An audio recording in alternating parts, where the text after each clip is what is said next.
So parang iba talaga yung approach kay CZ versus kay FTX. So pag-usapan po natin, bakit ba medyo nagbebentahan? Why are they selling? Yan po ang malaking tanong ngayon. No? Before ko sagutin yan, i-update ko lang kayo no, that si CZ po ay binigyan lamang ng 4 months na prison time. In fact, itong magandang article na nabasa ko, sabi pa ng judge sa kanya, no, to be honest with you, sir, everything I see about your history and characteristic are of mitigating nature. Ibig sabihin, historically, wala naman siyang ginawang mali.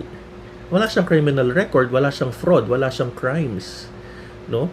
And he even gave extraordinary cooperation with the government. So sabi nung judge doon kay DOJ, wag nga kayong epal. Ano sasabihin yung 36 months? Eh wala namang halos ginawang malitong. Imagine nyo yun. So parang iba talaga yung approach kay CZ versus kay FTX. No? Si FTX, multiple life sentence yung binigay sa kanya. Ito kay CZ, parang wala lang eh.